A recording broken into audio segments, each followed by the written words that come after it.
अस्सलाम वालेकुम। आफाक फारूक की एक नए वीडियो के साथ हाजिर हूँ। बेसिकली तो मेरी तबीयत ख़राब है, कई रोज़ से मेरे नाक में कोई इन्फेक्शन है। तो ये एक पालप टाइप की सीवियर पालप है मुझे।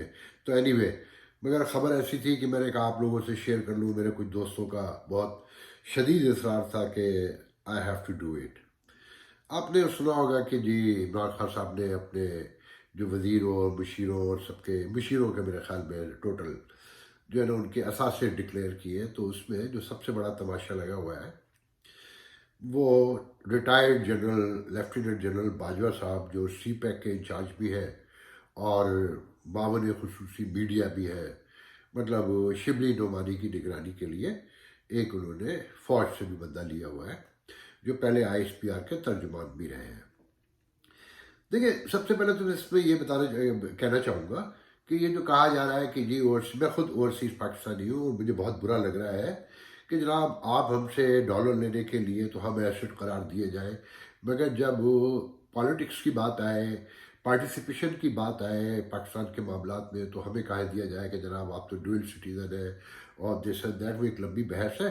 मगर मैं ये भी कहना चाहूँगा कि देखें, अगर यहाँ से कोई टेक्नोक्रेट्स जाते हैं और वो पाकिस्तान को हेल्प आउट करते हैं तो पाकिस्तान को बिलाशुबा लेना चाहिए। और वो टेक्नोक्रेट्स पाकिस्तान की ज़रूरत है, टेक्नोक्रेट्स को ज़रूरत नहीं है। मगर जो इमरान खान साहब ने लोग लिए हैं जिस पर कोई बात नहीं कर रहा, जुल्फी बुखारी से पूछा जाए वो उनके पास क्या टेक्नोलॉजी है, क्या टेक्निकलिटी वो प्रोवाइड कर सकते हैं पाकिस्तान को, या जो पेट्रोलियम के वजीर हैं, आप मुझे तो नाम भी नहीं आ रहा, जिनके 2 अरब से ऊपर के हिसाब से अमेरिकन सिटीजन है, उनसे पूछा जाए उनकी क्या एक्सपर्टीज़ है। इसी तरीके से अफजल नदीम चंद है, उनकी क्या एक्सपर्टीज़ है, वो तो सुना है नाराज़ होकर वापस अपने मुल्क मुस्तकिल रिहाई जहाँ उनकी है, कनाडा वापस आ चुके हैं। तो सबसे पहले लोगों से पूछा जाए उनकी टेक्निकलिटीज़ है क्या, वो क्या प्रोवाइड कर सकते हैं। ये तो सारे यार दोस्त हैं, सहूलतकार हैं। सबको पता है कि जो यहाँ पे चंदे जमा करते थे, चंदा देने वाले थे, चंदा लाग वसूल करने वाले थे, इसके अलावा इनके पास कोई टेक्निकलिटीज़ नहीं है और कोई इनके पास एक्सपर्टीज़ नहीं है। अब मैं दूसरी तरफ आता हूँ कि जनरल बाजवा साहब, retired lieutenant general Salim Bajwa साहब जो है, जिन्हें सी पैक का इंचार्ज बनाया और जिनकी जायदाद के वो तकरीबन वो जो आज की मार्केट वैल्यू है मोर देन 2 बिलियन रुपीस से ऊपर की शो की है। तो यहाँ दिलचस्प जो चीज़ सामने आई है, जो मैंने अभी नेट से निकाली है, कि उनके एक भाई है नदीम बाजवा, जो ओहायो में जिनका एड्रेस शो होता है। और उनकी कंपनीज के बारे में मैं जो इंटरनेट पे उनकी अपनी प्रोवाइड की हुई मालूमात है वो पढ़कर सुना देता हूँ, तो उससे आप लोगों को अंदाज़ा हो जाएगा कि हो क्या रहा है आपके मुल्क में और लोग किस तरह से तरक्की कर रहे हैं। तो ये सुन ले, बस मैं आपको सुना देता हूँ। मैं इस पर कोई तबसरा नहीं करूँगा, मैं कोई ऐसी बात नहीं कहूँगा जो एक्स्ट्रा हो। जनाब, किधर गया, 1 मिनट ठहर जाइए जनाब, मैं इसको,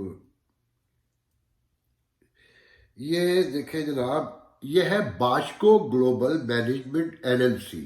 LLC जो है लिमिटेड लाइबिलिटीज कंपनीज कहलाती है, जो एक लिमिट के अंदर लाइबिलिटीज को होल्ड करती है। ये कहलाती है management consulting, Canfield Ohio 106 follower. ये फॉलोअर्स इनका, ये मैंने डेटा उसमें से निकाला है।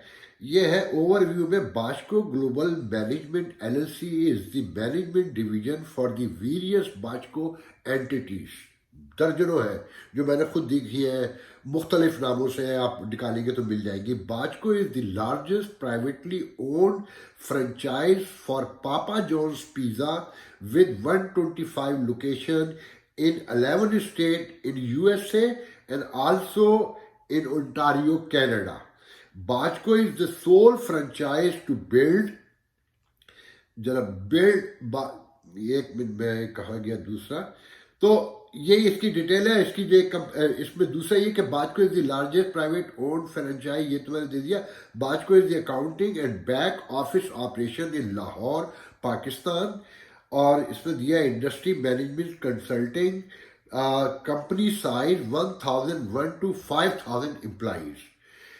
अच्छा जनाब, एक मिसिसिपी का अखबार है, उसने बताया है कि इन्होंने एक साथ जब 21 फ्रेंचाइज, पापा जॉन एक बहुत बड़ा पिज़्ज़ा है, ये स्पेनिश पिज़्ज़ा बेसिकली इसको टेस्ट में कहा जाता है।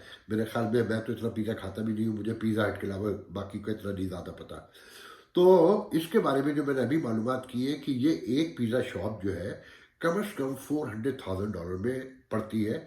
इसका इक्विपमेंट, इसकी फ्रेंचाइज फीस, इसकी लोकेशन सब लगा के ना, और अगर वो चलती हुई है बहुत ज़्यादा है तो ये $500,000 तक में भी हो सकती है और मोर देन दैट। तो इन्होंने 2001 में पहली बनाई थी, और जब ये 21 एक साथ बाय किए मिसिसिपी में तो उस वक्त इनके पास ऑलरेडी 50 थे। अब 125 लोकेशन पे है, और इनके पास साथ में ये भी है कि Bajco is the sole franchise build and operate 25 Dairy Queen restaurants in United Arab Emirates. Currently, Bajco has 2 locations open Dubai and Abu Dhabi. तो जनाब जो बाजवा साहब, सलीम बाजवा साहब ने तरक्की की, यहाँ की कंपनी भी तरक्की करती गई। 125 ये लोकेशंस, और बताने वाले तो कहते हैं कि और भी ज़्यादा हो सकती है, प्लस का लफ्ज़ आया है। अप्रॉक्सीमेटली अंदाज़ा कहा जाता है कि ये 200 के पास है। साथ में 25 डेयरी क्वीन, जो डेयरी क्वीन यहाँ पर भी है जो बहुत पुरानी है, अब वो ट्रेडिशनल है काफ़ी, तो वो भी एक अच्छी एक्सपेंसिव और बहुत चलता हुआ कारोबार है जो दुबई में उन्होंने खोला है। तो इसके जो अगर आप इसको खोल के देखेंगे तो इसकी जो मैनेजमेंट में कुछ 4-5 बाजवे नज़र आएंगे आपको, इंटरनेशनल मैनेजर। और ये जो नदीम बाजवा है, इनका बताया गया इनकी फेसबुक अकाउंट पे कि इंडियाना टेक्नोलॉजी इंस्टीट्यूट से इन्होंने कुछ पढ़ा है, मगर इनका जो एजुकेशन रिकॉर्ड है वो सारा पंजाब से ज़ाहिर हो रहा है। टेक्नोलॉजी में इन्होंने यहाँ पर क्या किया है इंस्टीट्यूट में इंडियाना के, नोबडी नोज। तो जनाब ये है सिचुएशन। मैं तो कहूँगा नवाज शरीफ से बड़े लोग तो ये हैं। नवाज शरीफ तो सियासतदान था, 2 मिनट में गंदा हो गया कि कौन सा लेन अपार्टमेंट और फलाना और धमाका सारा आ गया। इनका तो कोई पूछने वाला ही नहीं है। तो बहरहाल मैं आपसे ये शेयर करना चाहता था, ये देख लें कि आपके मुल्क में हो क्या रहा है। कश्मीर के ऊपर जो शोर पड़ा हुआ है, मैं आपको यकीन दिला रहा हूँ कि वो शोर आपके मीडिया पर, आपके लोगों की हद तक है।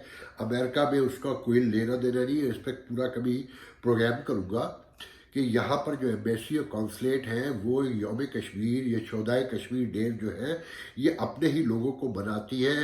ये सीक्रेट फंड से माल खाया जाता है। इसके अलावा कश्मीर पर कोई चीज़ नहीं है, आप मुतमईन रहिए। ये जितना शोर होता है आपके मीडिया पे होता है कि भारत को तना कर दिया, भारत का ही तना नहीं हुआ है। बस कश्मीर दिखाकर ये पापा जॉन्स बन रहे हैं, ये मुख्तलिफ चीज़ें बन रही है। आप देखते रहिए, देखना ही है कि कब तक आप लोग देखें।